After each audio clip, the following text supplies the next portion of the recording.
Okay, so let's have a look at question 5. So this is a standard Rosetta gauge type problem. So you've got your Rosetta gauge here, components, 60 degrees apart. Tend to have them either 60 degrees apart or 120 or sometimes 45. And the 60 and 120 is because you get nice numbers.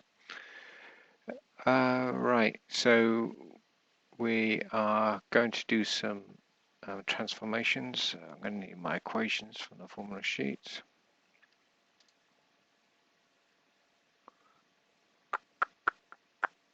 Can find it. So you've got a choice of transformation equations you're going to use. I'm going to use you take the first one.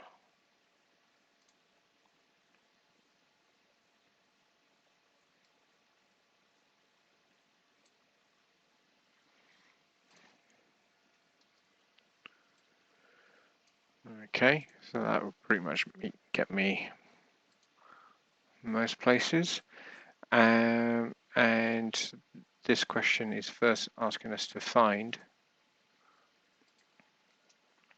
the epsilon x, epsilon y, and the gamma xy term given an arbitrary location, and we're calling this x dash. So that works by assuming that we've got x going in this direction and that we're going to go by an anti-clockwise angle or theta and move to a new x dash. So we can use this for all the particular components that we want to resolve around. So the best thing is just let's go for it. Let's get going. So we look at the first one. Actually, what I'll do is I'm going to work backwards from C, because C is pointing along the x-axis, albeit in the wrong direction. So C, we'll go from C, B, A. So epsilon C equals epsilon x cos squared theta. And how much theta do I need to go from here all the way around to here? Well, I know that's 180. Next, epsilon sine squared theta 180, gamma xy cos 180 sine 180. Doesn't look like a 180, let's tidy it up.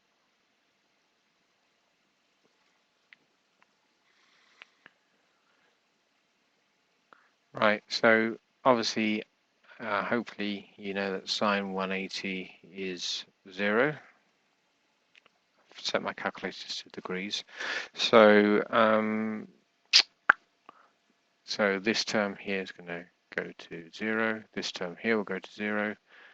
Cos 180 is going to be minus 1, but we're squaring it, so that's going to become 1. So very simply, EC equals epsilon x. What's the reading for EC? I'll work in microstrain, and it's 350 microstrain. Right, so that tells me that epsilon x should be 350 microstrain, so that one was easy. Let's go to the next one down, so that would be the B term. So 60 plus 60 is 120 degrees.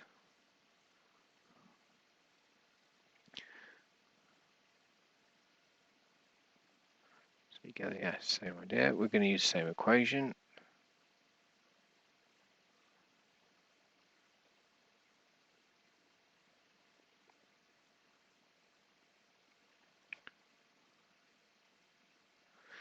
And in this case, perhaps you know your special angles. Can't say particularly know them off pat. So always good to use your calculator so you don't make a silly mistake. So let's fill in the numbers. Epsilon B is 250. I'll skip the micron strain term. We don't know what this is. Cos 120, and then I want to square it. Gives me a quarter.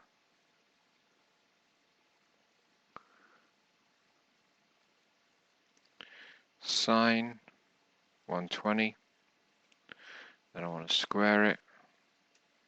Gives me 3/4. And then we got cos 120 times by sine 120. So that gives me minus gamma xy. Maybe we should put that in front. I don't know. Root 3/4. Right, but we do actually know this result, so we should substitute that in and bring over the value over to the left hand side. So that therefore is going to be 250, take away 350 times by a quarter. Okay, yeah, let's leave it in fractions. So 325 divided by 2 equals epsilon y 3/4 minus root 3/4 gamma xy. And what we'll find is when we go to the other angle, we're going to get one of these that cancel for sure. So the next one, we'll go to 60. So we're going to this reading here, epsilon a. So epsilon a, so epsilon x, cos 60, epsilon y, sine 60, gamma xy, cos 60, sine 60. So the A is 150, epsilon x, cos 60, let's square it, it's a quarter, so we're going to get the same thing as before, and sine 60, square it, same thing as before,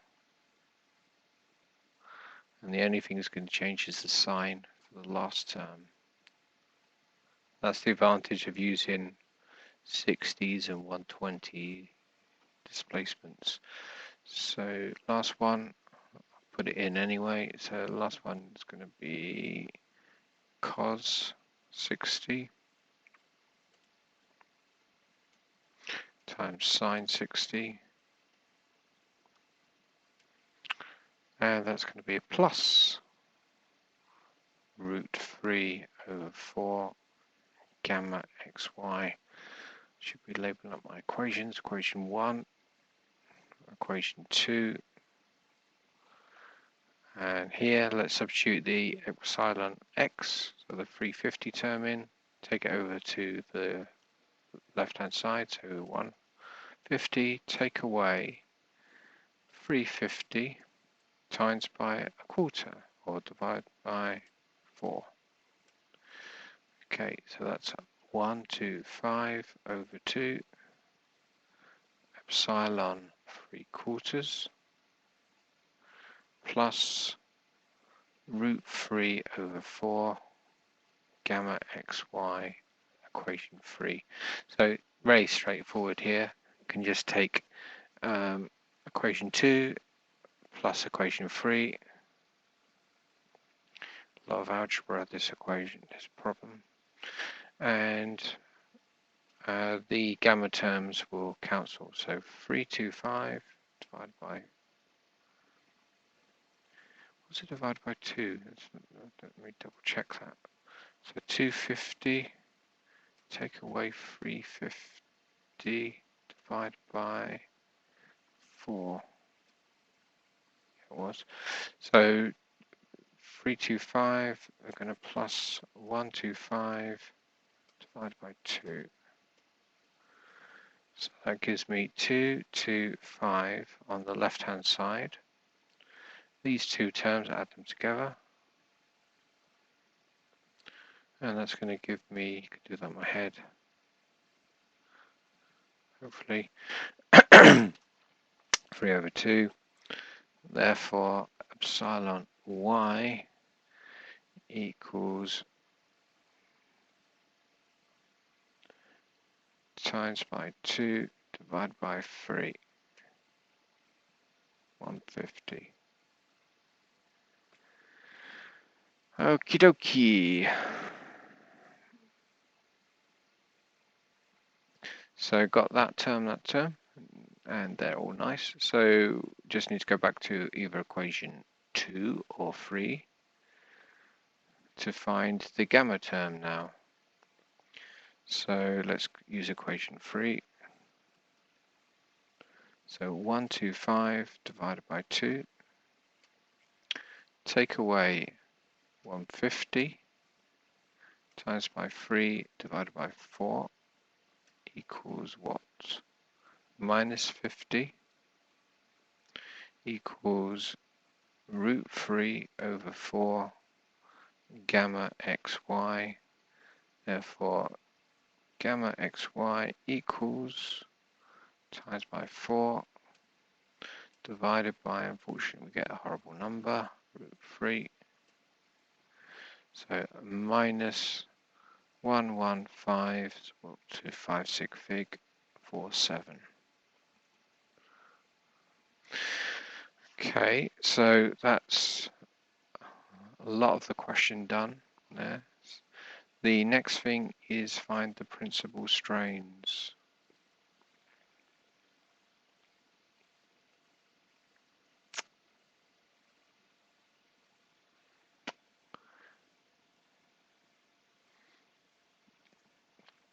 So principal strains,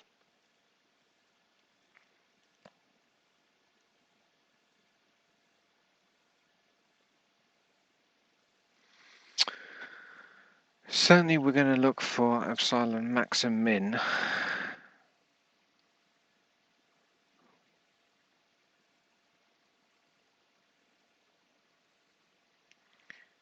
And then we're going to find the orthogonal strain to that. So although this is on a surface, it is moving in the sort of like the x direction, the y direction, and it's also moving out or in the orthogonal direction because the surface can expand or contract. So you start off by finding your principal strains on the surface, which is going to be related to epsilon min and max. So equation we use for that.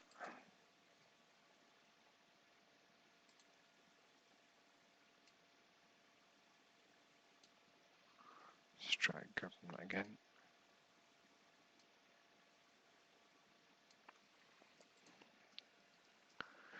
Is going to be this one. Right, so always a good thing to work out your root, and then you can do your min and max.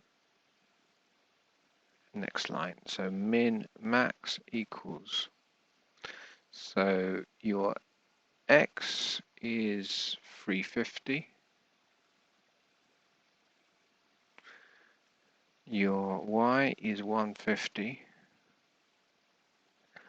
I'm going to work in microstrains, plus or minus square root, and we'll work out this square root term. So that is 350, take away 150, all divided by 2, and then I need to square it, plus, now I could use this in my calculator, yeah, because that's that. So plus minus 115.47. I'm actually going to use the calculator result. Give me a better answer. Square it. So let's start off here. So divide by 2 and then square it. Notice now we're going to get the no truncation error. Plus 350 take away, actually I should do that in my head, you know. No, let's be lazy. 350 take away 150, it's late, divided by 2, close your bracket, and then square that. And then we want to do the square root of that answer. And we want to write that down. So then plus or minus 115, it's the same result as before. Curious, should have spotted that. And here we've got 350 plus 150 divided by 2. Yeah, should have done that in my head. 250. So now we can say epsilon max is simply 115.47. Let's be an engineer. So 365.47 microstrain. Epsilon min 250, take away 115.47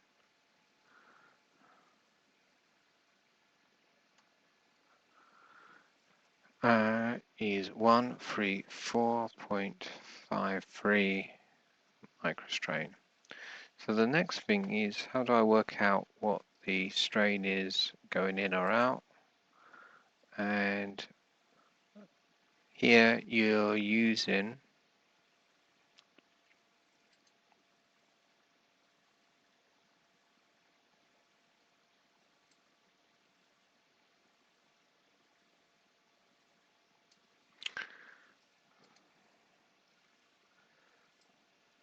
this guy. So obviously not using this bit here. We don't know what the stress is at the moment, but we do know what the strain is. And here we've been told these are actually two arbitrary strain directions, but they're orthogonal to one another. That doesn't matter.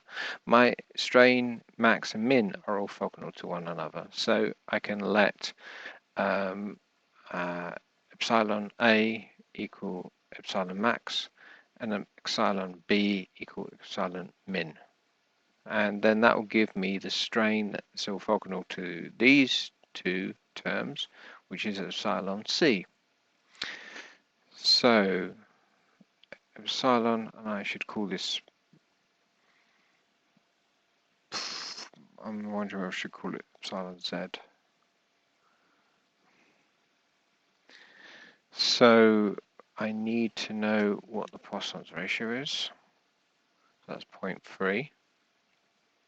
So minus 0.3, 1 minus 0.3, and then I've got 365.47 plus 134.53. What does that all equal? So minus 0.3 divided by 1 minus 0.3, close the bracket, times by 365.47 plus 134.53. Chance of me getting this all right is 100 to 1. So let's be an engineer, press the eng button, and minus, so it's contracting inwards, so 214.29 microstrain. So that's going to be my principal strains. So that is part B.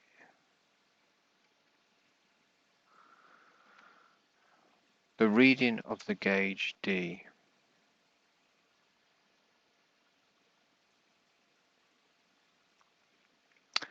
The angle that the principal strain makes with the x-axis.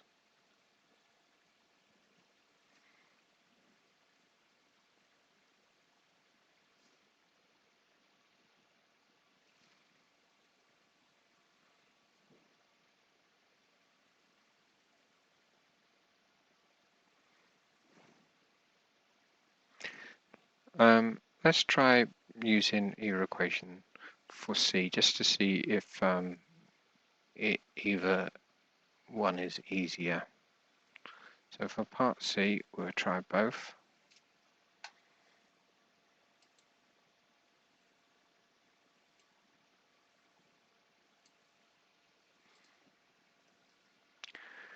So my preference is to usually use the first one. So for D,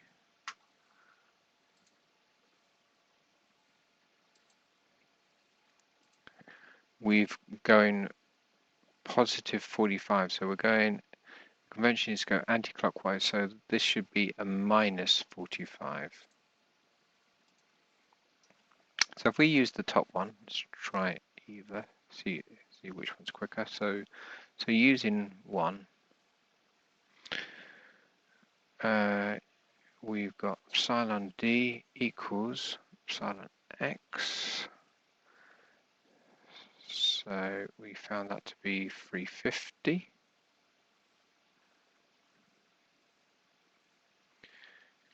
Cos squared minus 45. Epsilon Y we found to be 150.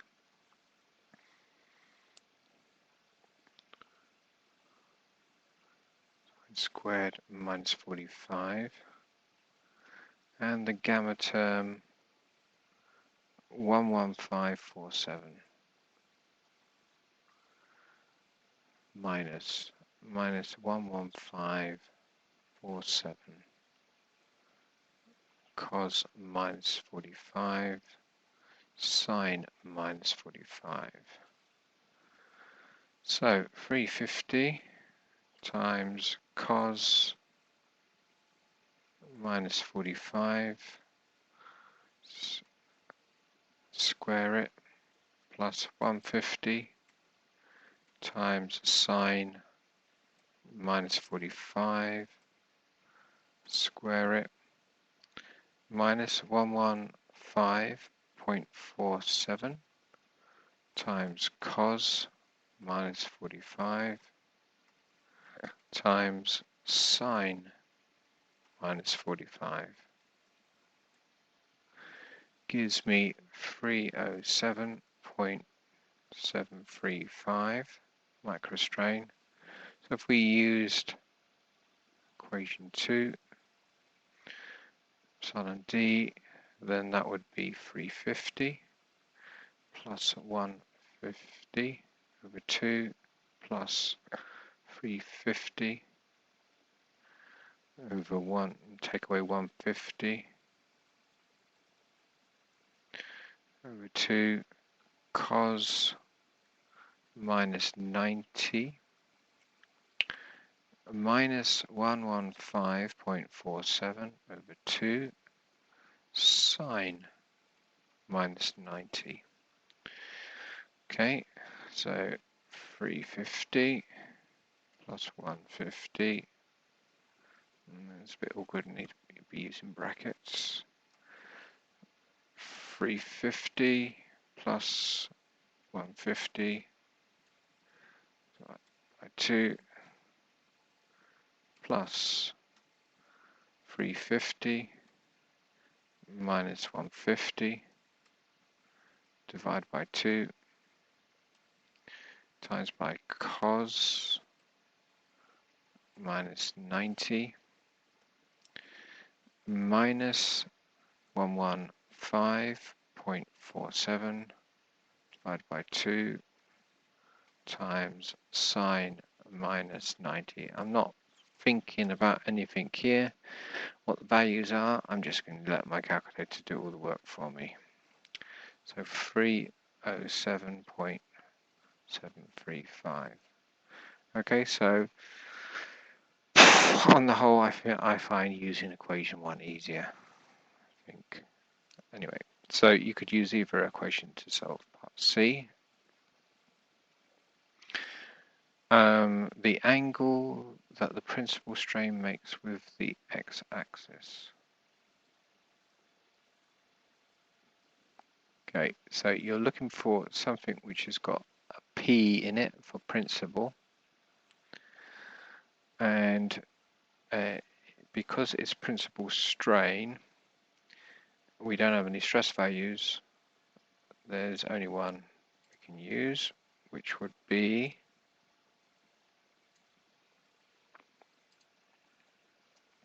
this guy. Okie dokie, so this should be straightforward then. So let's put in my values.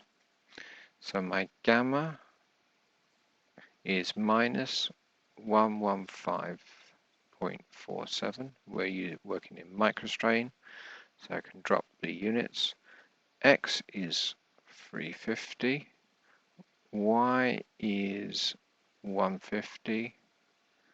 So what does this term equal? Minus 115.47, whoops, 0.47 divided by 350, take away 150, equals minus 0.57735.